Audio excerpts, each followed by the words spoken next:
तो चलिए शुरुआत करते हैं पहली और प्रमुख खबर के साथ। तो पहली और प्रमुख खबर के साथ आपको बता दें कि जहां मिडिल ईस्ट संकट के बीच में प्रधानमंत्री नरेंद्र मोदी ने सभी देशवासियों से पेट्रोल डीजल की बचत करने को कहा था, जिस पर अब तेजी के साथ अमल किया जा रहा है।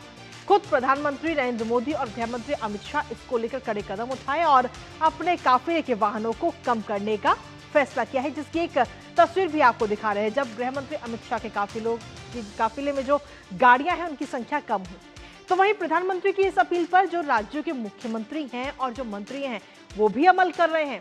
उत्तर प्रदेश के मुख्यमंत्री योगी आदित्यनाथ हो या फिर मध्य प्रदेश और राजस्थान के मुख्यमंत्री हो या फिर राज्यपाल आचार्य देवव्रत, सभी एक के बाद एक निर्देश दे रहे हैं कि निजी वाहनों का इस्तेमाल कम से कम करें और सार्वजनिक वाहनों का इस्तेमाल ज्यादा करें, जिसको लेकर कई सारी तस्वीरें भी अब एक एक करके सामने आ रही हैं, जिसमें कहीं मेट्रो में सफर करते हुए मंत्री जी नजर आ रहे हैं तो कई बार साइकिल का इस्तेमाल भी कोई ना कोई कर रहा है। आखिर दिखाएंगे सभी तस्वीरें आपको, साथ ही लेटेस्ट अपडेट जानेंगे अपने सहयोगी से। उससे पहले आपको दिखाते हैं ईंधन बचत की कवायद तेज।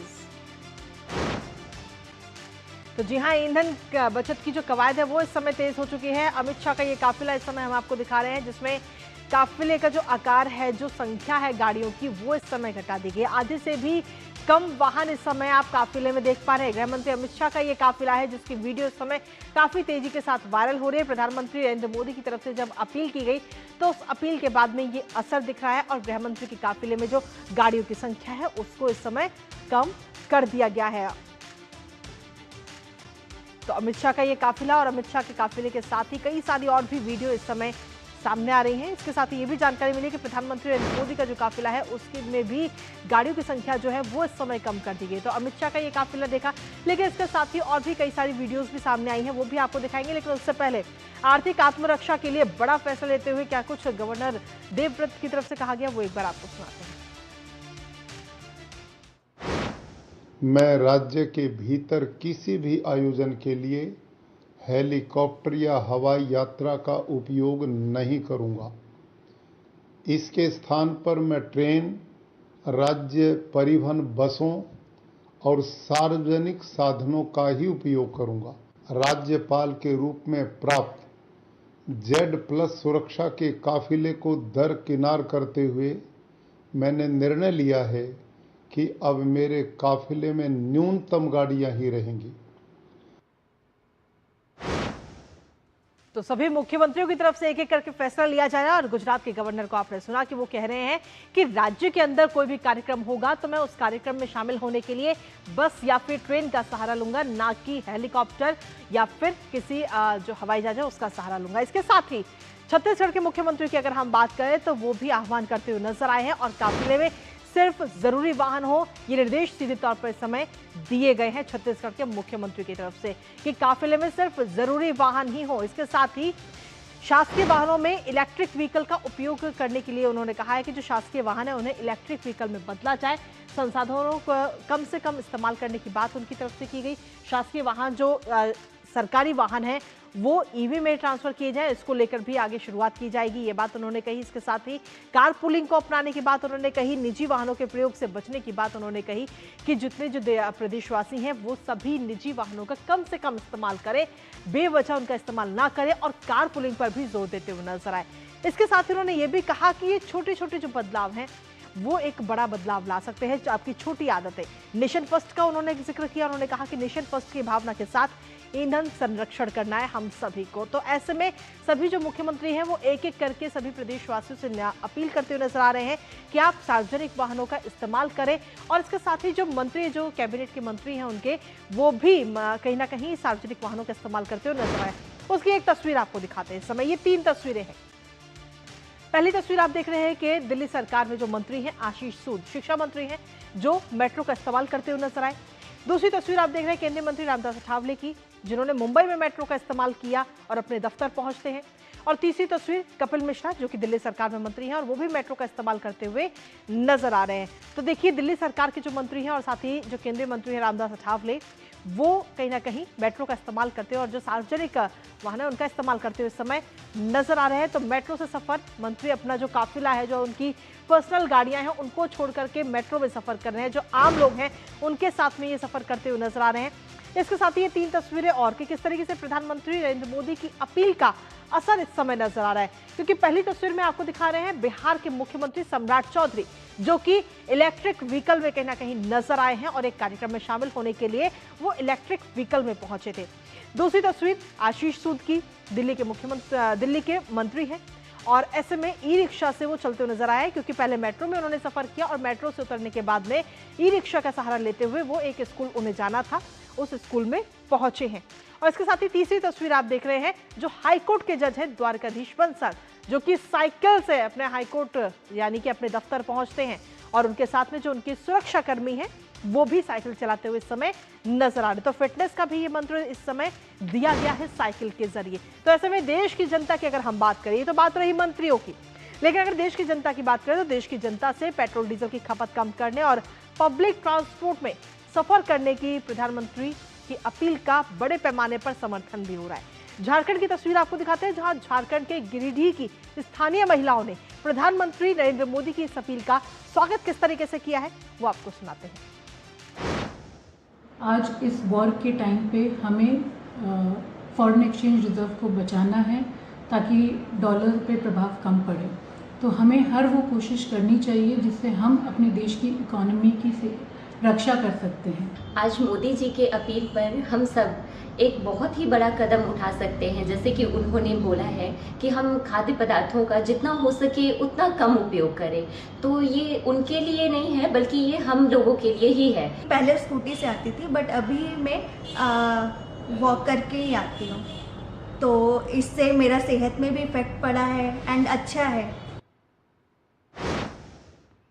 तो प्रधानमंत्री नरेंद्र मोदी की अपील का इस वक्त सीधा असर कहीं ना कहीं नजर आ रहा है ग्राउंड पर, और इसी पर ताजा अपडेट ले लेते हैं। हमारे साथ में हमारे सहयोगी अनुज यादव इस वक्त जुड़ गए हैं, सीधा उनका रुख करेंगे। अनुज, कहते हैं कि अगर कोई भी बदलाव लाना है, चाहे वो छोटा हो या बड़ा हो, लेकिन उसकी शुरुआत खुद से करनी चाहिए। और ऐसे में खुद प्रधानमंत्री नरेंद्र मोदी या यूं कहे कि गृह मंत्री अमित शाह दोनों के काफिले में जो वाहनों की संख्या है उसे काफी कम कर दिया गया है इस समय, जिसकी तस्वीर भी इस समय हम अपने दर्शकों को दिखा रहे हैं। अनुज, देखिए, बिल्कुल कृतिका, प्रधानमंत्री नरेंद्र मोदी ने और गृह मंत्री अमित शाह ने एक बड़ा उदाहरण पेश किया है देश की जनता के सामने, और इसका सबसे बड़ा कारण भी है। सबसे बड़ा कारण है कि देखिए, निश्चित तौर पर क्योंकि अभी जो एक वैश्विक संकट चल रहा है पश्चिम एशिया का, ऐसे में देश के ऊपर कोई आर्थिक असर ना पड़े, उसका असर ना पड़े, ऐसे में उसकी तैयारियां अभी से शुरू करनी काफ़ी ज़रूरी थी, बहुत ज़रूरी थी।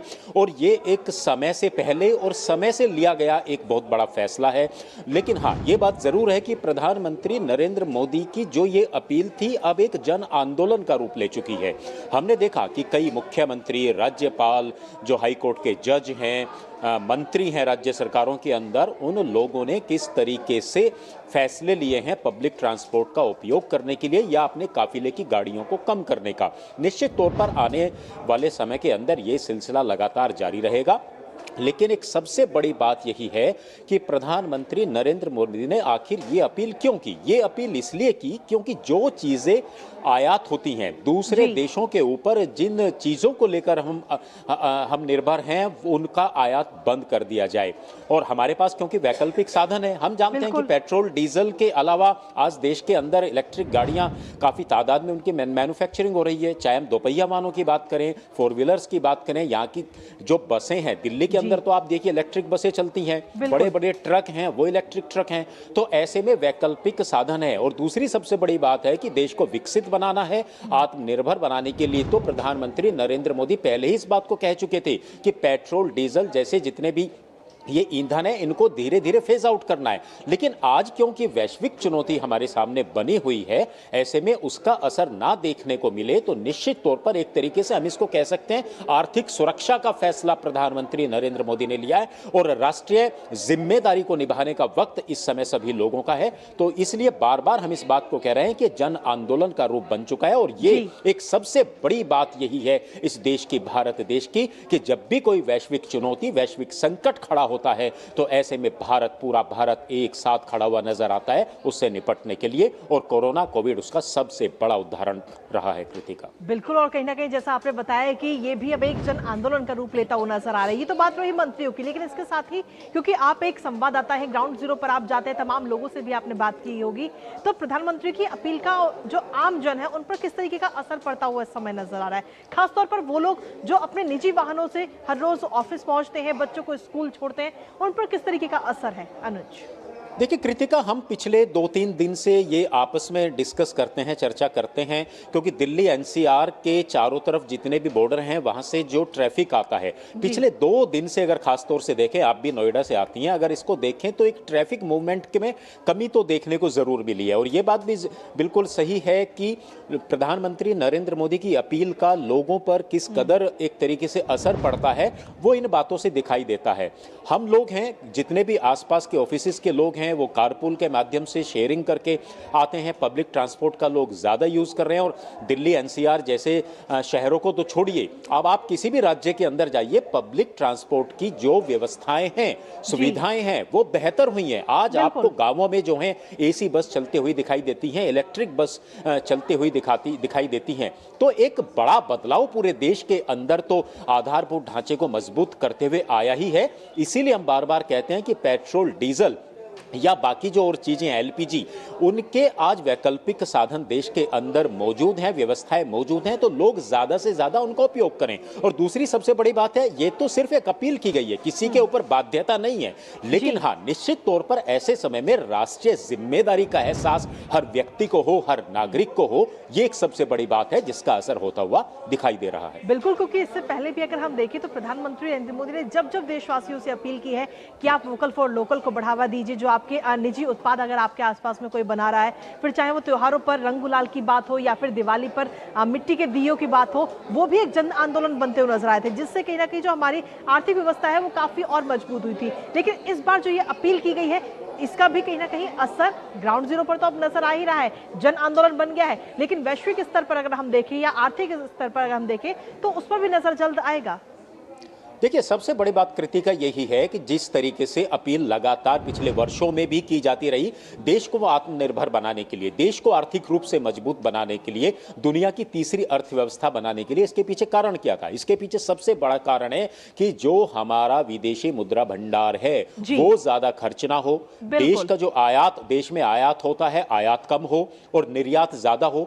तो सबसे बड़ी बात यही है, विकसित भारत आखिर हम कैसे बनेंगे 2047 तक? वो तभी बने जब आयात कम होगा और निर्यात ज्यादा होगा, मैन्युफैक्चरिंग ज्यादा होगी, उत्पादन ज्यादा होगा। और हमने पिछले कई वर्षों में देखा है कि देश किस तरीके से लगातार आत्मनिर्भर बनता जा रहा है, देश के अंदर उत्पादन लगातार बढ़ता जा रहा है, खाद्यान्न का तो रिकॉर्ड उत्पादन देखने को मिल रहा है। आज हम दुनिया को, कई देशों को हम जो है खाद्यान्न का आज हम निर्यात कर रहे हैं। ऐसे में आने वाले समय में ऊर्जा के भी निश्चित तौर पर ऊर्जा के क्षेत्र में हम आगे बढ़ेंगे और जो वैकल्पिक जो दूसरी चीजें हैं उनको अपनाएंगे। सोलर ऊर्जा के क्षेत्र में आज भारत बहुत तेजी से आगे बढ़ रहा है, इलेक्ट्रिक गाड़ियों के, हाइड्रोजन गाड़ियां देश के अंदर आज आ चुकी हैं। तो निश्चित तौर पर जो ऊर्जा के संरक्षण की जो लगातार बात की जाती है वो तो देश लगातार कर ही रहा है, लेकिन अब हमें आने वाले समय की चुनौतियों को देखते हुए एक तरीके से बदलाव करना है और देश उसके लिए बिल्कुल पूरी तरीके से तैयार है। कृतिका, बहुत बहुत शुक्रिया अनुज, तमाम जानकारी हमारे साथ साझा करने के लिए, इस महत्वपूर्ण खबर से जुड़ी हुई। और इसी के साथ चलिए अब रुक